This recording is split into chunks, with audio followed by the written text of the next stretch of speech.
ఏముందా లేదా చెప్పి సాంప్రదాయం ముసుగులో సంక్రాంతికి రికార్డింగ్ డ్యాన్సులు పెట్టించి ఆడవాళ్లతో అశ్లీల ప్రదర్శనలు చేయించిన దానికి మొన్న ఈ మధ్య ఒక సినిమా ఈవెంట్లో యాక్టర్ శివాజీ మాట్లాడిన దానికి చాలా దగ్గర సంబంధం ఉంది. ముందు ఆయన మాట్లాడింది వినండి. మీ అందం చీరలోనూ మీ అందం నిండుగా కప్పుకునే బట్టల్లోనే ఉంటుంది తప్పితే సామాను కనపడే దాంట్లో ఏముండదమ్మా. ఆయన మాట్లాడిన మాటల్ని మెజారిటీ ప్రజలు సమర్థించారు. కొంతమంది ఏం చెప్పారో కూడా చూడండి. లాలీపాప్ కి కవర్ చుట్టుంటే ఎవరు దగ్గరికి రారు, అది కవర్ తీస్తేనే నాకడానికి అందరూ వచ్చేది. అసలు శివాజీ గారు ఏం తప్పు మాట్లాడారని అలా అంటున్నారు. చిట్టుపట్టి బట్టలు వేసుకొని మగవాళ్ళని రెచ్చగొడుతుంది. అంటే రెచ్చగొడితే రెచ్చిపోతారా మగోళ్ళు?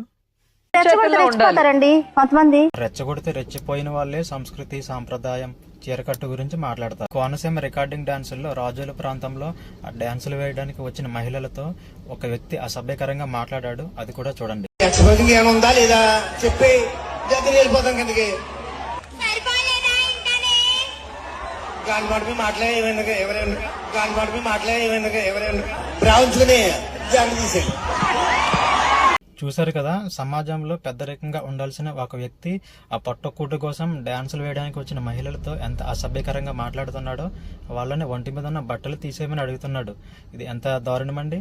నేను ఇప్పటివరకు చెప్పుకొచ్చిన విషయాలు ఏంటంటే ఎందుకంటే ఈ మహిళల సాంప్రదాయాలు చీర కట్టుకోవాలని ఇప్పటివరకు చెప్పుకుంటా వచ్చిన వాళ్ళందరూ ఇలాంటి రికార్డింగ్ డాన్సులను ఎందుకు ప్రోత్సహిస్తున్నారు? అతను శివాజీ విషయంలో ఈ సపోర్ట్ చేసిన వాళ్ళంతా కూడా వాళ్ళల్లో చాలా మంది మళ్ళీ ఈ రికార్డింగ్ డాన్సులు చూడడానికి వచ్చిన వాళ్ళే.